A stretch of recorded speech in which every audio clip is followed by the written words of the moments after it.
Ei, você! Sabe o que é stop motion? Não? Como assim? Espera. Não sai daí. Stop motion, antes de mais nada, é um tipo de animação, coisa que existe há muito tempo. Os homens das cavernas já tinham esse impulso de colocar movimento nos desenhos, nas pinturas, nas gravuras. Dizem que eles foram os primeiros animadores. Bom, quem diz isso são os próprios animadores, claro. O problema dos animadores é que eles se acham demais, né? Mas, bom, os homens das cavernas é que foram os primeiros a... Ha!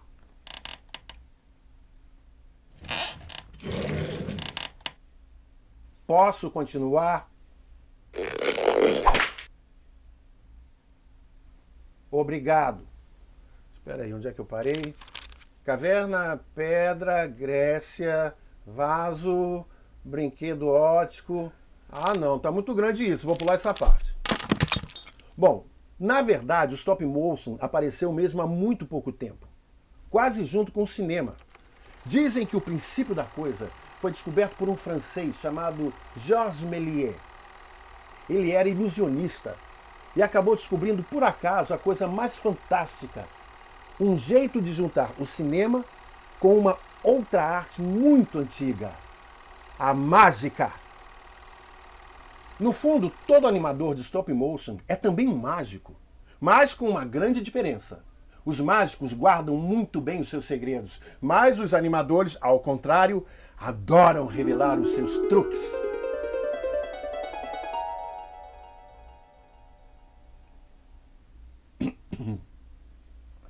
Mas os animadores, ao contrário, adoram revelar os seus truques.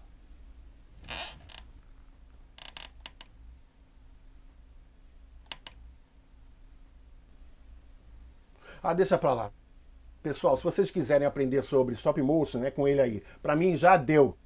Pelo amor de Deus. Alô, ô Almir? Ô Almir, ô meu irmão. Como é que você me coloca numa roubada dessa, rapaz? Pô, o cara nem saiu o roteiro, bicho. É teu amigo, ok, bacana, beleza, mas não me coloca mais nessa roubada não, cara. Pô, sou um ator premiado, você sabe disso, faculdade de teatro. Quer dizer, prêmio não, quase, né? Chegou perto, mas não rolou.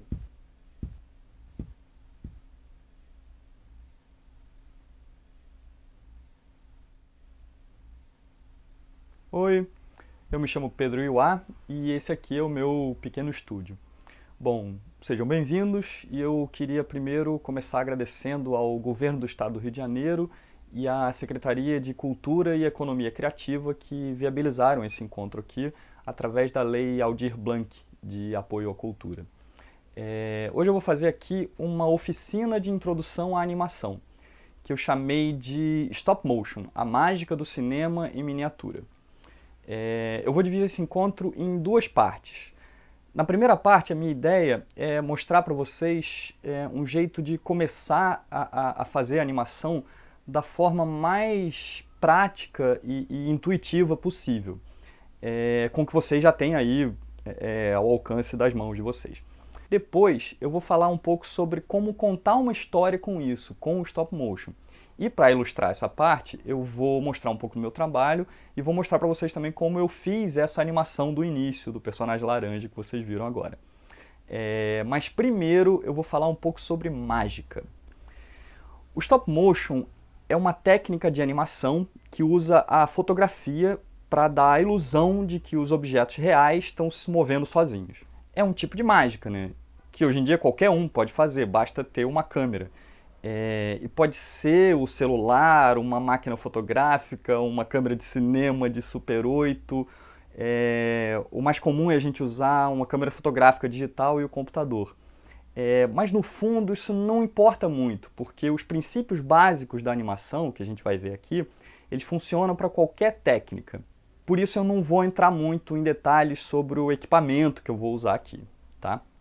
Bom, como a gente está falando de uma técnica de animação, eu gosto sempre de começar lembrando de duas coisas. Primeiro, a origem da palavra animar, e segundo, um fenômeno chamado persistência retiniana. A origem da palavra animação vem de anima, que em latim quer dizer alma. E animar significa, então, dar alma, dar vida. E a vida é um assunto muito antigo, né? Talvez o assunto mais antigo de todos, né? Quando a vida começa, quando ela termina, o que é isso? O que é essa energia? Tanto que até hoje a ciência não tem um conceito unânime e aceito por todo mundo que define o que é a vida, né? Mas bom, vamos lá. O Aristóteles, por exemplo, lá na Grécia Antiga, ele já associava a vida com o movimento próprio, com a capacidade dos animais de se movimentarem sozinhos.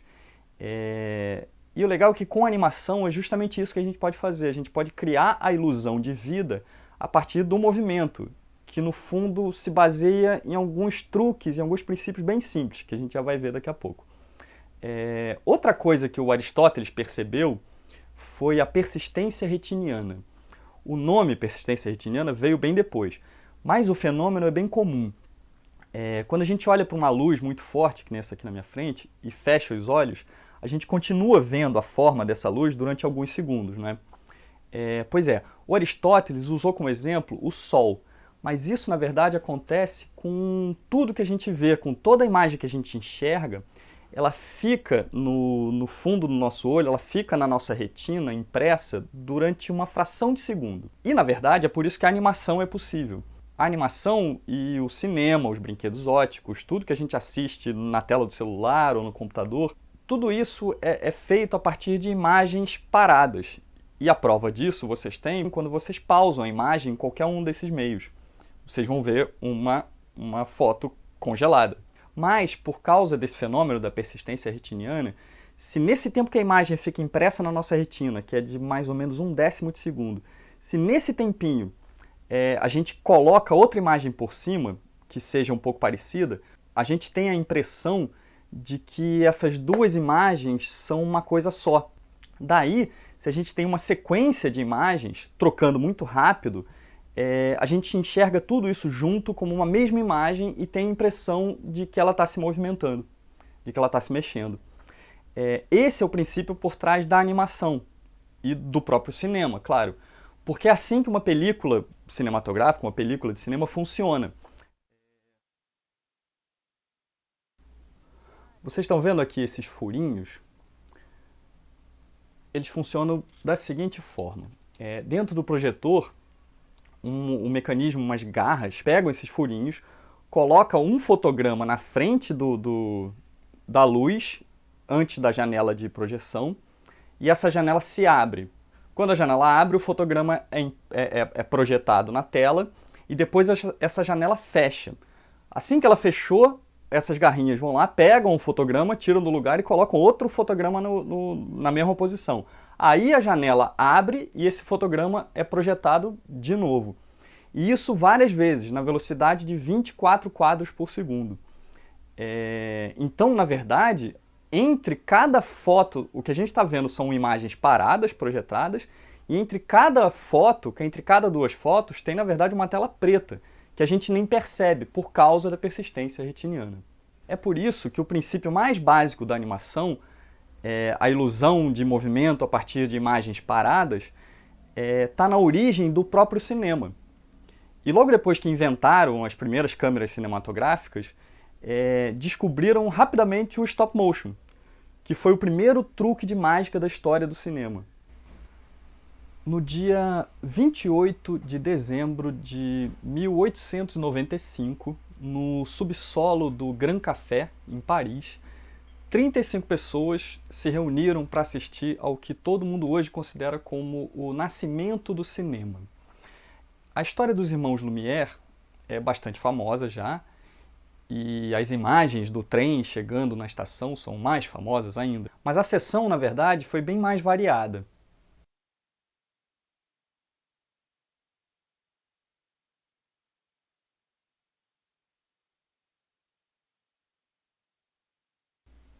E uma dessas 35 pessoas que estavam lá no começo de tudo era justamente o nosso amigo Georges Méliès. Na época, ele era dono de um teatro, e ele ficou tão impressionado com o que ele viu que ele quis, na mesma hora, incluir aquilo nas apresentações do teatro dele. Para isso, ele tentou comprar um cinematógrafo dos irmãos Lumière, mas eles não quiseram vender, porque eles achavam que ia ser uma febre passageira, e eles preferiram guardar a patente para lucrar com exclusividade.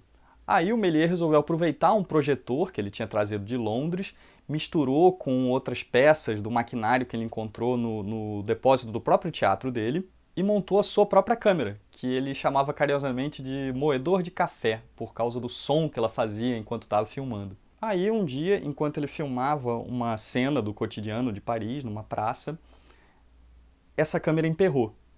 Ele levou alguns minutos para consertar e continuou filmando normalmente com a câmera parada no mesmo lugar. Ele não tirou a câmera daquela posição. Depois, quando ele revelou o filme, ele cortou a parte que tinha ficado ruim, que tinha dado problema, juntou o resto, o que sobrou, e projetou. Aí ele viu uma mulher que estava andando se transformar num homem, e um ônibus na rua se transformar num carro funerário.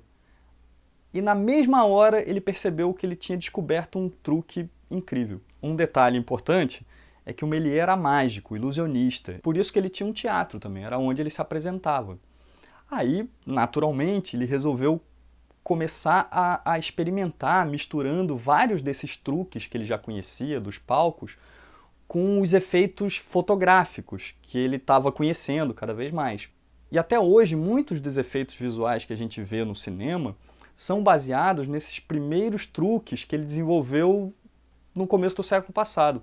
Foi ele quem escancarou as portas do cinema, logo no comecinho, para a ficção científica e para a fantasia, por exemplo. E aquele primeiro truque que ele descobriu por causa do defeito da câmera, ele chamou de substituição, ou em francês, arrêt de caméra, que significa parar a câmera. E é daí que vem o nome stop motion, arrêt de caméra, parar o movimento da câmera, para trocar, para substituir algum personagem ou um elemento da cena antes de botar a câmera para rodar novamente. Esse foi o grande truque. E era mais ou menos assim.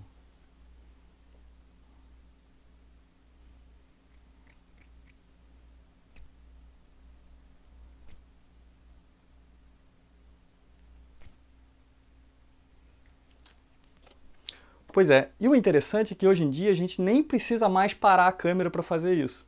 Olha só.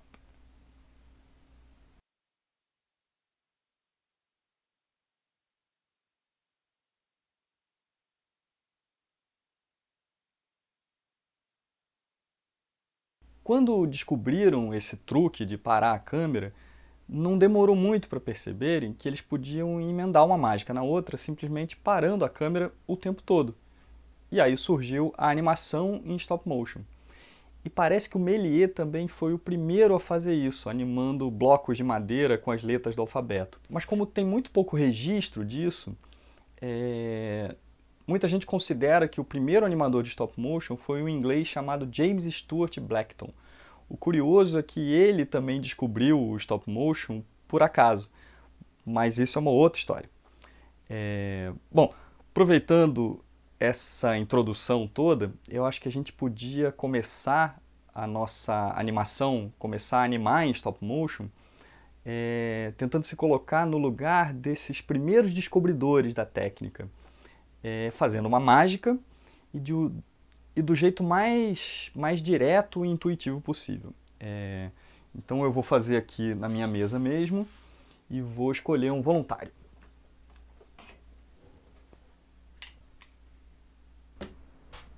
Então a ideia é pensar um pouco na ação que a gente quer fazer e fazer essa ação em várias etapas, né? Em dividir esse movimento em várias posições, em várias fotos. Sem olhar na tela do computador ou na tela do celular, olhando só para o objeto. Tá? O movimento vai ser esse, eu vou entrar com a minha mão, apontar para ele, e à medida que eu mexer a minha mão, a energia da mão vai se transferir para o grampeador. Então, à medida que eu mexer a minha mão, eu vou movimentar com a outra mão o grampeador e com o meu disparador remoto aqui, eu vou capturar uma foto só de cada posição. Tá? Eu vou conferir aqui na câmera só a entrada da minha mão um pouquinho para saber mais ou menos a posição. Beleza, eu vou começar a minha animação. No começo de tudo eu bato várias fotos, pode ser umas 10, 12.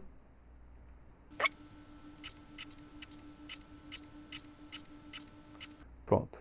Agora eu vou colocar minha mão na posição inicial, entrando só um pouquinho no que eu imaginei, só um pouquinho na tela. Isso, mais ou menos por aqui.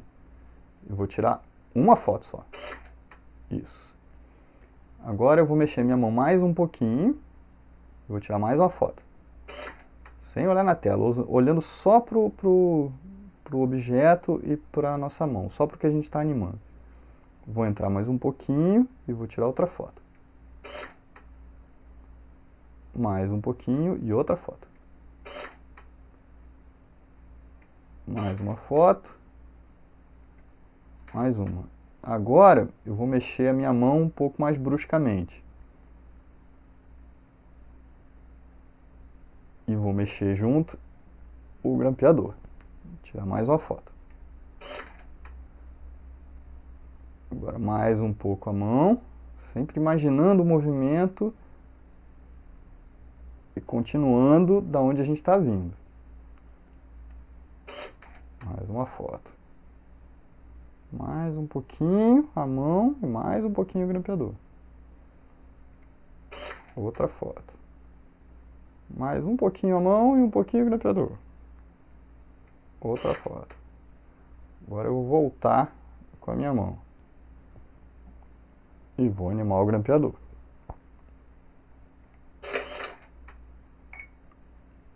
Mais um pouquinho, voltando a mão e voltando o grampeador.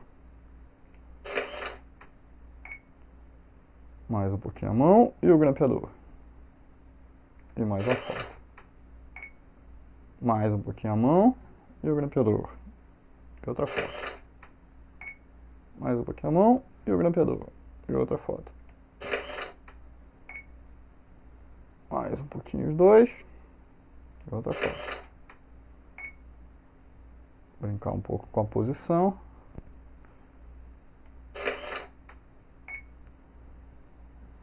Mais um pouco com cada um.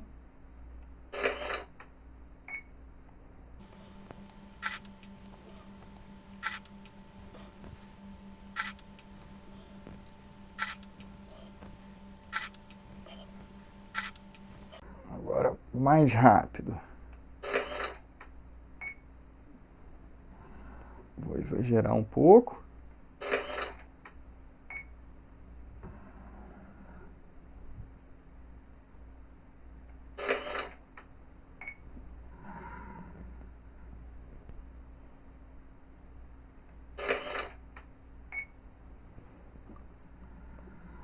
E agora vou fazer bem exagerada.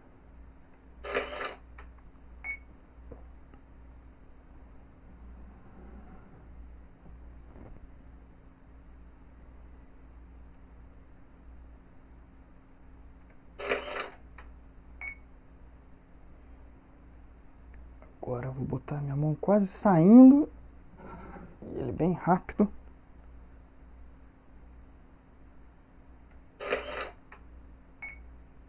Agora eu posso tirar minha mão e continuar girando com ele.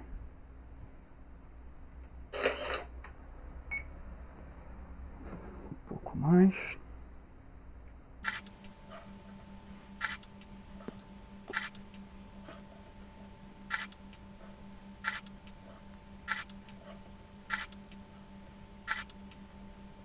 Fazendo ele parar.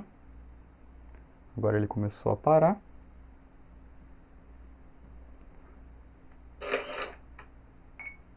E no final também mais umas 10, 12 fotos. E agora no final a gente toca a animação para ver o que aconteceu.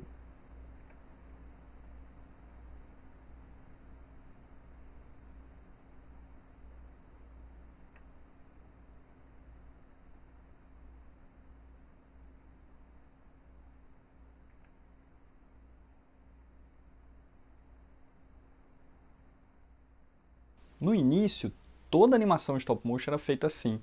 O animador tinha que fazer a cena inteira e só via o resultado depois que o filme era revelado. E isso era radicalmente diferente do que o desenho animado da época.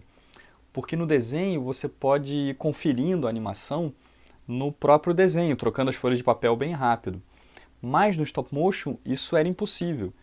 E continuou assim até muito pouco tempo atrás. Então os animadores precisavam estudar bastante os movimentos, entender o que eles iam fazer e planejar muita coisa antes de começar a filmar. E é isso que a gente vai fazer agora nessa próxima etapa. A gente vai entender um pouco mais os princípios básicos da animação para poder fazer isso com um pouco mais de controle. E para começar, uma das primeiras coisas, eu vou, em vez de usar a minha mesa, eu vou usar um cenário que eu preparei aqui do lado. Bom, a gente chama isso aqui de fundo infinito, por causa dessa curva que emenda o chão com a parede e dá essa impressão de profundidade, a gente não tem a referência do horizonte.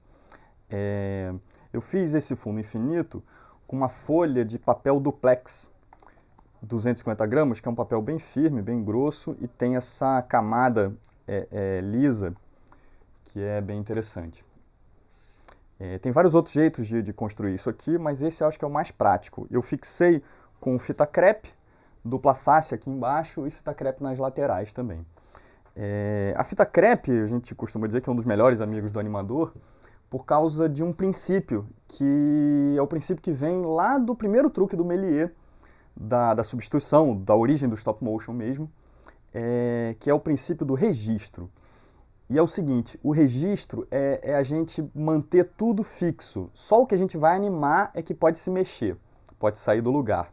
Isso serve desde a câmera, claro, né, o principal, com o tripé, mas serve para as luzes também, para as sombras não saírem do lugar, para a luz não se mexer, não perder a continuidade. E a gente usa tripés, os tripés fixos no chão também.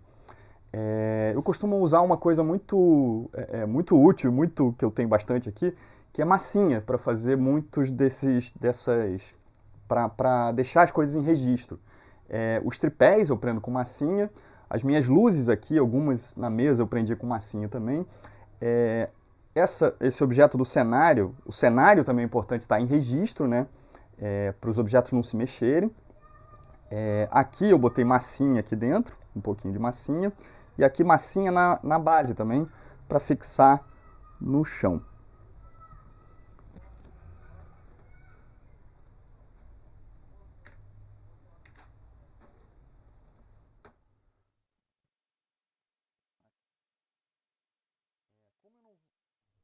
Como eu não vou interagir com esse objeto, a minha animação não vai interagir aqui, eu não preciso fixar ele tanto. Eu podia usar cola se eu fosse ter uma ação aqui perto, mas nesse caso a massinha é suficiente. Vamos lá, então tá tudo bem fixo. Eu posso pegar o nosso personagem. Eu vou usar ele mesmo aqui. Vamos lá. Essa aqui então vai ser a minha cena, meu enquadramento. Ok? Vamos lá. Uma outra coisa importante a gente saber no começo da animação, que é uma pergunta muito comum para quem está começando também, qual é a velocidade disso? Quantas fotos, quantas poses a gente precisa para fazer 1 segundo de animação, que é a nossa referência mais cotidiana, assim.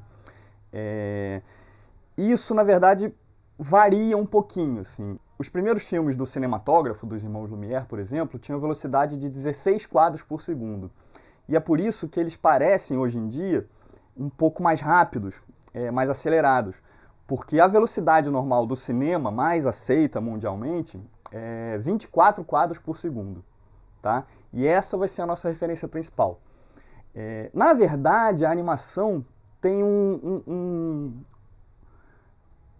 tem um outro truque que a gente pode fazer o nosso trabalho render um pouco mais sem prejudicar a impressão, a ilusão do movimento, que é duplicar cada foto, cada imagem dessa.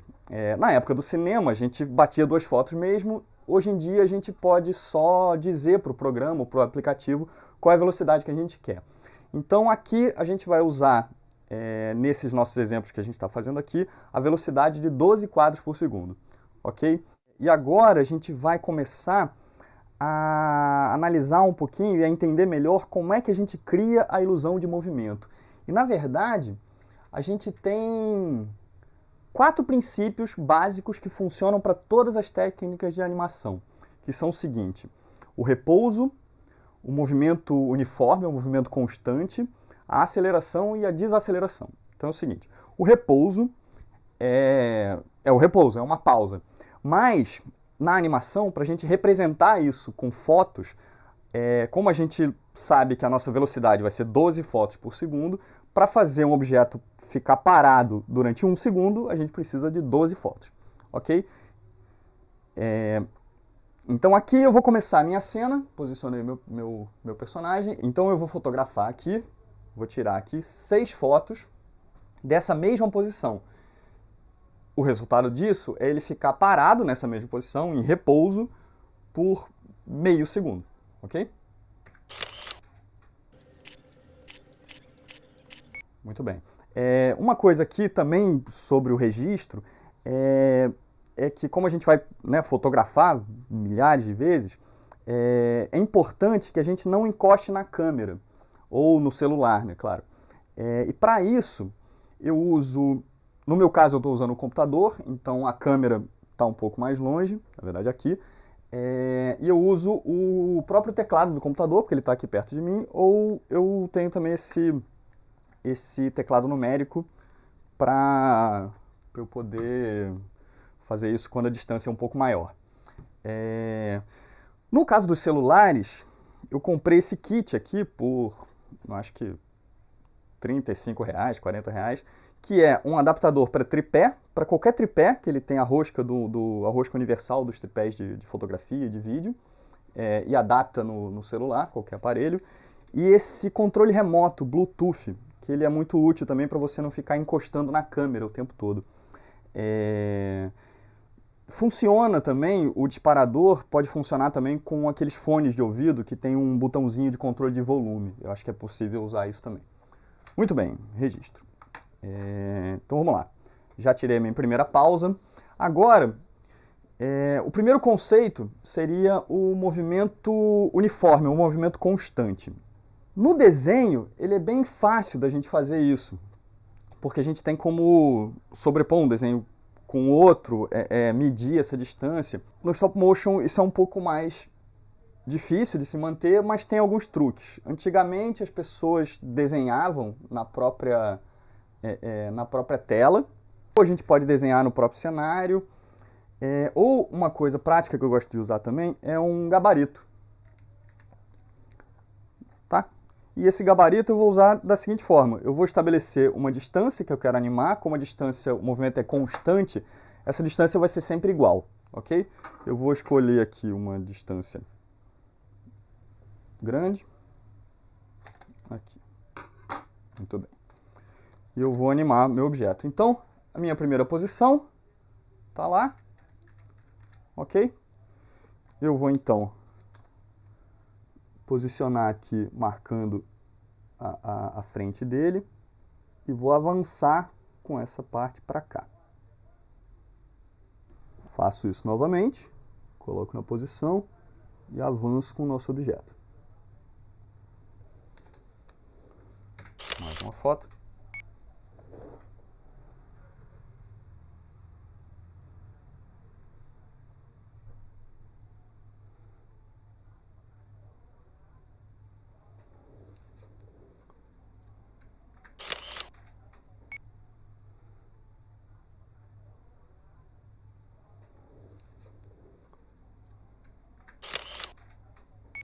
Outra foto. É importante a gente sempre se afastar um pouco entre uma foto e outra, claro, para não aparecer na cena, na câmera, e também para a nossa sombra não interferir. Em tempo real a gente não consegue perceber essas diferenças, essas nuances, mas quando a gente dá play, quando a gente toca a animação, a gente consegue perceber esses elementos estranhos, assim. Mais uma posição.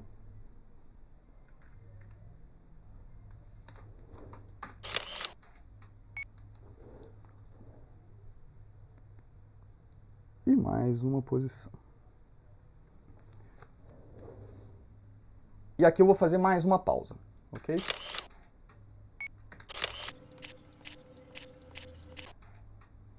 e o resultado.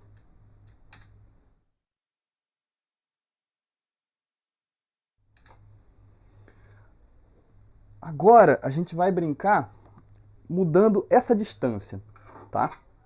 Vou fazer a mesma cena com a metade da distância, ok? Vamos lá, no começo. De novo, uma pausa. Agora, com essa distância menor.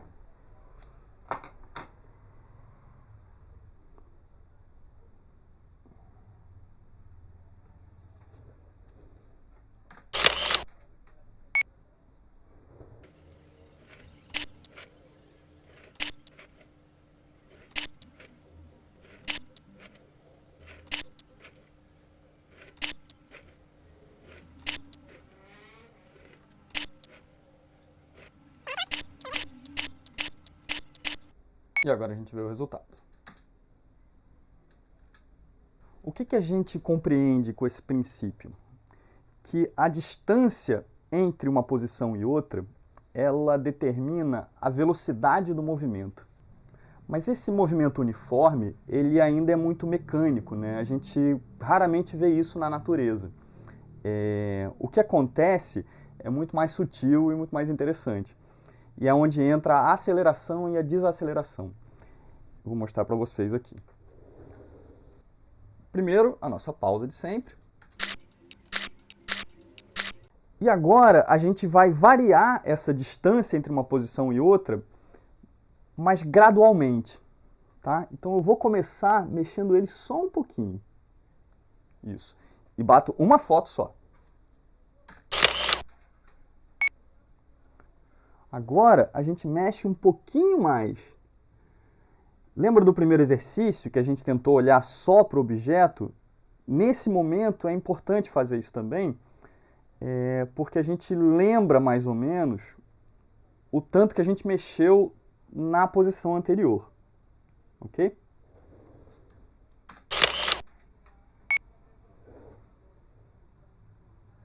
Mais um pouco. A ideia é sempre ter o movimento como um todo na cabeça. E a gente vai dividindo esse movimento em várias etapas.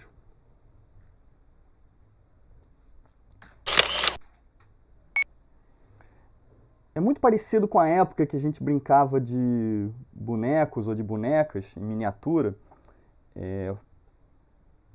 fazendo as ações deles em tempo real. É muito parecido com esse sentimento, mas a gente divide essas ações em várias etapas. É como se a gente estivesse brincando em câmera lenta, em câmera muito lenta.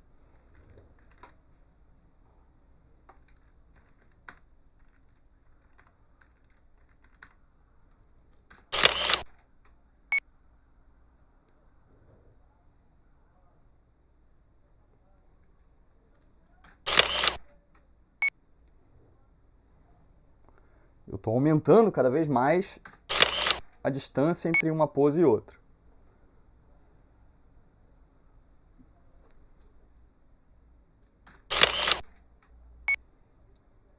E agora bem exagerado, quase saindo. Agora eu faço ele sair e faço uma pausa também. E agora eu vou fazer ele voltar. E o pensamento é o inverso. A gente vai agora começar com o espaço entre as posições maior e depois a gente vai diminuindo esse espaço. Quando qualquer objeto entra em cena, é importante que o primeiro quadro tenha uma parte dele, para não parecer um surgimento mágico de repente, né? Então a gente vai dar a impressão de que ele está entrando no quadro, ok? E uma foto. Agora, ele começa mais exagerado. Um pouco mais.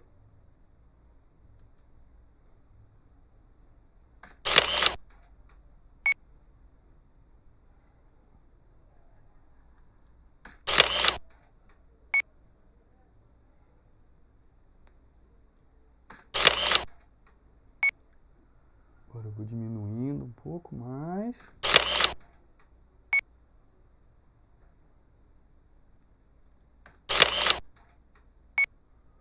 Mais um pouquinho.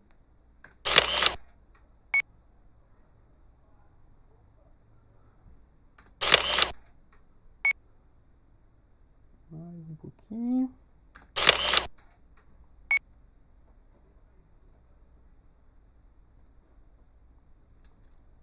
E agora uma outra pausa.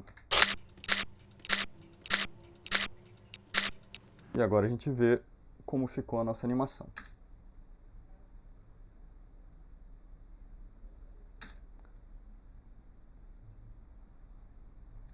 Então a gente tem uma pausa, outra pausa e ele voltando.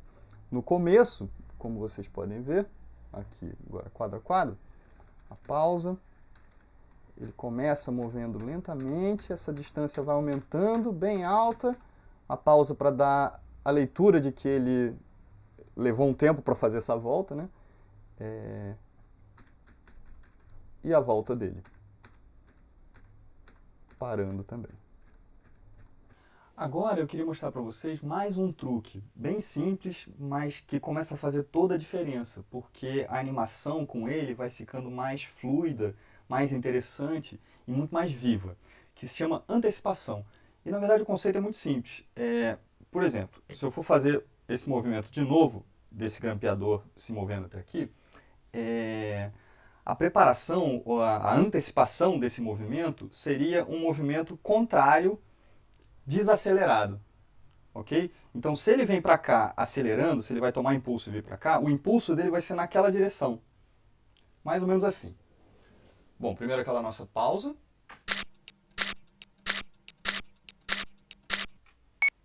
Então, de novo, se o movimento é nessa direção, a antecipação é para lá. E ela começa um pouquinho acelerada.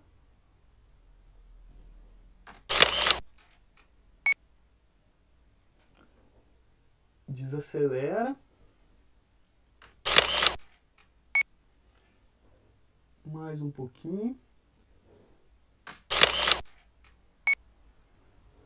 E agora vem na direção do movimento.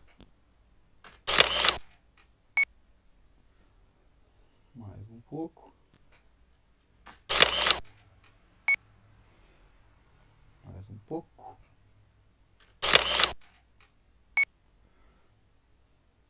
E agora eu vou desacelerar um pouquinho.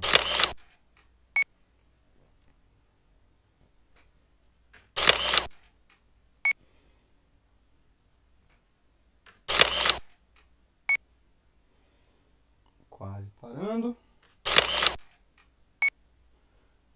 E parando. E o interessante da antecipação é que como ela, se a gente pensar que ela é um acúmulo de energia, quanto maior a antecipação na direção oposta, mais rápido pode ser esse movimento depois. Eu vou fazer agora ele voltar, mas com uma antecipação muito maior e a velocidade depois vai ser bem maior também. Vamos experimentar isso. Primeiro aquela nossa tradicional pausa. Agora eu vou fazer ela um pouco mais exagerada. Essa antecipação aqui eu fiz com três fotos, 3 quadros. Essa aqui eu vou fazer um pouco mais, vou tentar fazer com o dobro.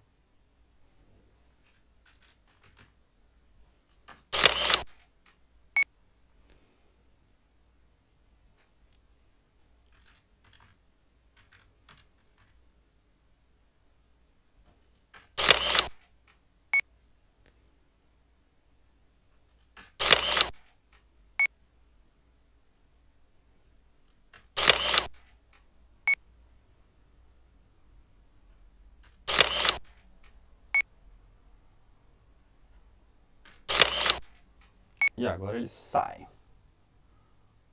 Muito mais rápido.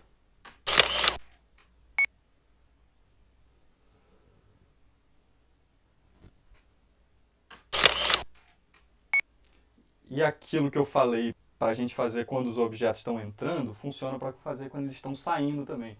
Porque se a gente deixa ele, se a gente tira ele direto, ele parece que ele sumiu. Se a gente coloca ele com uma ponta de referência no quadro, a impressão do movimento fica muito mais forte.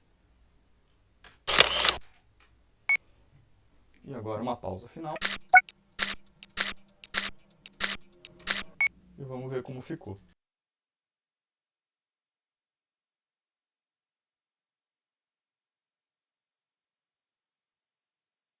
Esses poucos truques que eu mostrei para vocês, eles estão presentes em quase toda a animação que a gente vê. E eu acho que o caminho do animador, o caminho de desenvolvimento do animador, o caminho mais completo para ele se aprofundar, eu acho que passa por 3 degraus. O primeiro degrau é esse que a gente viu aqui hoje, que é a parte mais mecânica da animação. As leis da física, a gravidade, as forças, a interação entre os volumes, entre as massas, a transferência de energia e tudo que envolve a física dos objetos. O segundo degrau eu considero como a ilusão de vida. O primeiro é a ilusão de movimento e o segundo é a ilusão de vida, onde a gente começa a estudar mais o movimento que vem de dentro, essa força vital, né, que a gente enxerga muito através do movimento dos seres vivos. E a complexidade e a diversidade desses movimentos já são um assunto para uma vida inteira de estudo. Desde o tentáculo de um polvo, passando pelo galope de um cavalo, até a nossa própria caminhada, que é um dos movimentos mais interessantes, mais complexos, que funciona como se fosse uma impressão digital. Cada um tem uma caminhada muito particular. E por último, o terceiro degrau que eu considero é a ilusão de alma, que é quando a gente junta isso tudo com a interpretação, a atuação, a performance. E a gente pode fazer a maior mágica de todas, que é usar os movimentos para representar pensamentos, vontades, conflitos internos e todo tipo de emoções. A essência, como a gente viu aqui, são sempre as acelerações e desacelerações, o contraste entre o repouso e o movimento. Mas agora as nuances e os detalhes fazem toda a diferença. Qual movimento começa primeiro, que parte do corpo comanda a ação, como as partes do corpo afetam umas às outras, com que intensidade e energia o personagem se mexe, como o seu humor afeta toda a sua postura e a sua expressão corporal, as mãos do personagem, as expressões faciais, principalmente os olhos, né, que são as janelas da alma. O animador pode pensar em todos esses elementos e em muitos outros ao mesmo tempo para construir cada uma das posições individuais de um movimento. E é aqui que a animação em stop motion encontra todo o seu potencial como uma forma de arte mesmo.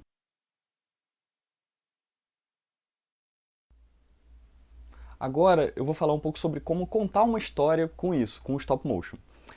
Eu acho que toda história, todo mito e talvez até toda obra de arte tem 2 coisas fundamentais, uma linguagem e um ponto de vista. No stop motion, a linguagem que a gente usa é quase a mesma que o cinema. E a gente pode fazer um paralelo entre outras 2 linguagens que são muito comuns para a gente, a linguagem escrita e a linguagem musical. Na linguagem escrita, a gente tem as palavras. Na linguagem musical, a gente tem as notas, que são a menor célula. No cinema, essa menor célula é o plano. Depois, na música e na escrita também, a gente usa as palavras para construir ideias, para construir frases. Frases escritas e frases musicais. No cinema, o equivalente a essas frases seriam as cenas, que são conjuntos de planos. E com um conjunto de planos, a gente faz uma sequência, que na escrita seria o parágrafo, né? E na música seria um movimento musical. E com isso, com um conjunto de sequências, a gente consegue aí contar histórias inteiras em diversos formatos, longa-metragem, curta-metragem, e organizar essas ideias em vários tamanhos possíveis, né? E o ponto de vista ele acontece naturalmente quando a gente conta alguma coisa. Por exemplo, se eu digo manhã de verão, isso não é outono, também não é inverno e também não é de noite. Quando a gente conta alguma coisa e mostra alguma coisa, naturalmente a gente exclui o resto todo e estabelece um ponto de vista sobre essa coisa. E o que a gente não mostra, não conta, geralmente as pessoas completam com a própria imaginação, com as próprias referências que elas têm. Lendo um livro, por exemplo, é onde o espectador mais participa, porque ele depende muito mais das imagens que ele mesmo vai construindo na cabeça dele na medida que ele vai lendo. Já no cinema, e no stop motion, claro, as imagens e o som já estão ali, mas mesmo assim a gente também completa grande parte do filme com a nossa imaginação. E a parte interessante disso é que o que a gente não mostra, às vezes pode ser muito mais importante para a história do que o que a gente mostra. E é aí que entra o nosso trabalho, usando as ferramentas da linguagem do cinema para conduzir a atenção das pessoas, jogando justamente com a imaginação delas e com a expectativa delas. Dizem que o filme Tubarão, por exemplo, ele foi esse sucesso estrondoso justamente porque o Spielberg ele tinha um boneco articulado do tubarão, mas ele era muito grande, muito pesado e dava muito defeito. Então o que aconteceu é que as cenas foram ficando estranhas e ele começou a deixar toda a ação muito mais implícita. Uma barbatana, água tingida de vermelho, e isso deu muito mais peso para a tensão do filme. Vamos ver então quais são as ferramentas básicas da linguagem do cinema. Uma delas, como eu falei, é o som, mas agora a gente vai concentrar na imagem. E os dois princípios básicos da imagem, para mim, são a posição da câmera e o efeito Kuleshov. A posição da câmera define a relação do espectador com o assunto que você está contando. A gente chama isso de plano. Cada vez que a gente muda a posição de lugar, a gente tem um plano diferente. E colocando a câmera numa posição específica, a gente também coloca o espectador num lugar específico de onde ele vai assistir aquilo que a gente está mostrando. E só nesse gesto que parece simples de escolher a posição da câmera, a gente já consegue dizer um monte de coisa. Por exemplo, uma câmera parada, vendo a cena distante, um pouco do alto, ela dá uma sensação de distanciamento, de equilíbrio, mais contemplativa e coloca o espectador numa posição mais imparcial, distante. E ao contrário, se a gente coloca a câmera atrás de um personagem, mexendo muito próxima dele, mexendo como se estivesse na mão de alguém atrás, a gente coloca o espectador dentro da ação, muito mais próximo do assunto. Entre os planos mais próximos e os planos mais distantes, mais afastados, existem vários intermediários. Os planos mais próximos são chamados de super closes ou closes. E eles funcionam muito para destacar a expressão facial e dar ênfase na reação dos personagens. Depois vem o plano médio, que já mostra uma parte da expressão corporal. Mas a gente ainda consegue ver muito das expressões faciais. E a gente já tem também mais elementos do cenário para situar a ação em relação ao lugar onde ela está acontecendo. O plano aberto é aquele que enquadra o personagem de corpo inteiro. A gente já pode ver a expressão corporal e o cenário mais amplo, mas aí as sutilezas da expressão facial a gente já começa a perder. E no plano geral isso é ainda mais radical. O assunto principal acaba sendo muito mais o cenário, o lugar onde a cena acontece, do que o personagem. Quando a gente começa a colocar os planos em sequência para construir as nossas frases, as nossas ideias um pouco mais elaboradas, que na linguagem do cinema a gente chama de cenas, a gente chega logo no efeito Kuleshov, que diz o seguinte: a ordem desses planos, se você muda elas de lugar, você pode alterar completamente o significado de cada um desses planos e da cena como um todo. E o próprio Hitchcock mostra isso de um jeito muito interessante. Now the third way is what one might call pure cinematics, the assembly of film, and how it can be changed to create a different idea. Now we have a close-up. Let me show what he sees. Let's assume he saw a woman holding a baby in her arms. Now we cut back to his reaction to what he sees. And he smiles. Now what is he as a character? He's a kindly man. He's sympathetic. Now, let's take the middle piece of film away, the woman with the child, but leave his two pieces of film as they were. Now we'll put in a piece of film of a girl in a bikini. He looks, girl in a bikini, he smiles. What is he now? The dirty old man. He's no longer the benign gentleman who loves babies. That's the difference. That's what film can do for you. O efeito Kuleshov é a essência da montagem, ou da edição. E existe um jeito muito prático e acessível de testar os princípios desse efeito, que é fazendo um rascunho da cena que você quer contar. A gente chama isso de storyboard, e ele funciona quase como uma história em quadrinhos mesmo. Com essa ferramenta dá para experimentar várias possibilidades da montagem antes mesmo de ligar a câmera. Agora só falta alguma coisa para contar. Isso vale tudo, pode partir de uma ideia, de uma piada, de uma informação que você encontrou, que você não sabe o que fazer com ela, que ela ficou rodando na sua cabeça, de um personagem, de uma cena, uma referência de história, de livro que você tem, vale qualquer coisa. E para ilustrar um pouco esse processo, eu vou mostrar como eu fiz essa animação do início que vocês viram na abertura. A minha ideia sempre foi falar de animação mostrando como se faz. Eu acho que isso tem a ver com o jeito como eu mesmo encontrei a animação. Quando eu era pequeno eu queria ser mágico. E eu acho que isso tem a ver com a época em que o meu pai e o meu avô me levaram para ver um show ao vivo do David Copperfield. E eu acho que eu nunca vou esquecer aquela imagem de uma galinha que saiu andando sem a cabeça, e mais do que isso, até a serra elétrica gigante que cortou o corpo do próprio David Copperfield ao meio. Aí depois eu me empolguei, claro, e ganhei uma cartola de mágico cheia de truques dentro. Mas nenhum daqueles truques era tão legal e tão impressionante quanto a serra elétrica. E eu descobri rápido que ia ser uma carreira difícil de seguir, né?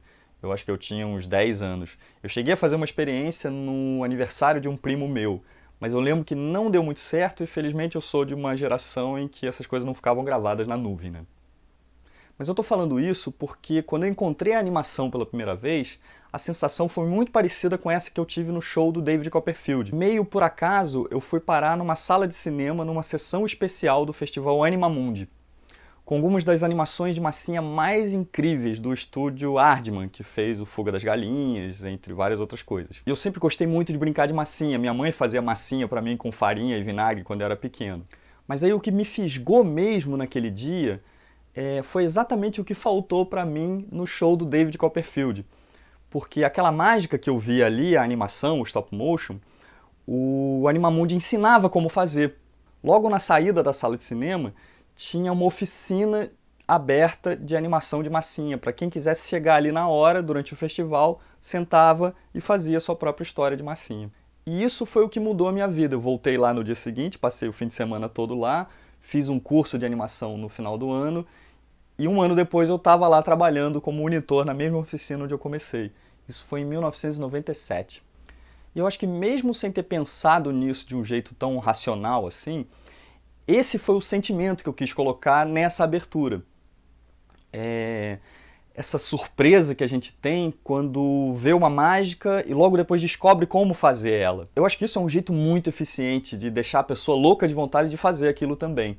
A mágica que eu queria apresentar na abertura era justamente a de dar vida a personagens de massinha, que no fundo é o assunto desse encontro todo.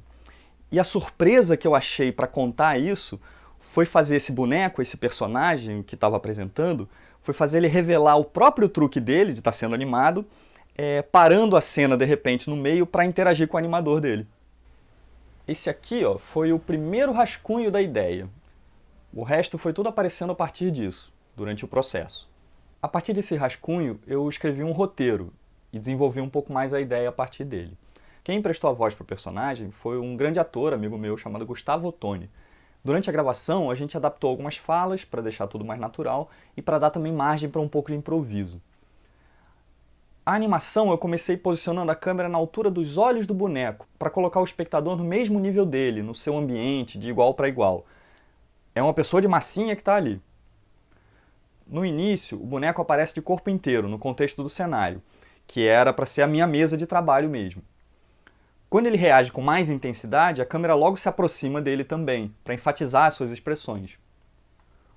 O programa que eu uso para animar deixa você importar o som do tamanho que quiser e ouvir quadro a quadro enquanto vai animando. E assim as ações e as falas podem ficar muito bem sincronizadas.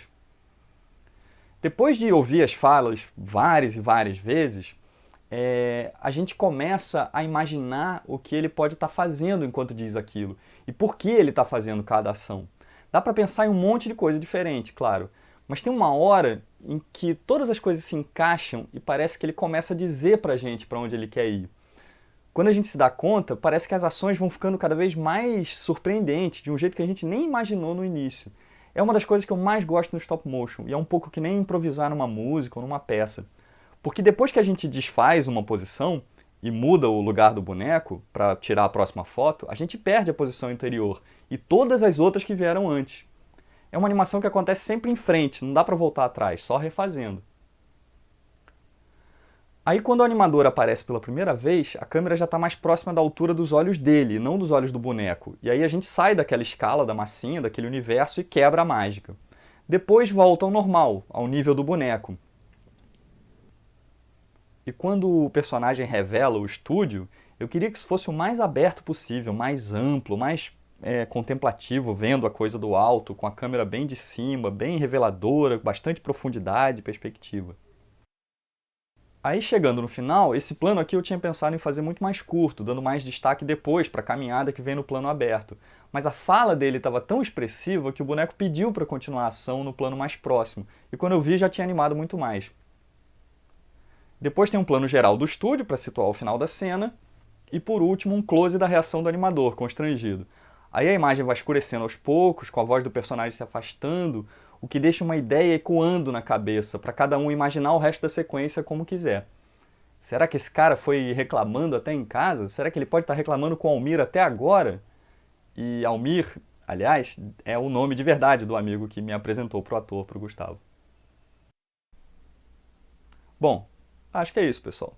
Espero que vocês tenham gostado. Se quiserem, podem deixar perguntas aqui nos comentários e seguir o canal também. Eu vou deixar aqui embaixo na descrição do vídeo uma pequena bibliografia que me inspirou sobre esses assuntos todos e queria terminar agradecendo de novo ao Governo do Estado do Rio de Janeiro, à Secretaria de Cultura e Economia Criativa, aos responsáveis pela Lei Aldir Blanc e a todos vocês que aguentaram até aqui. Muito obrigado e até uma próxima.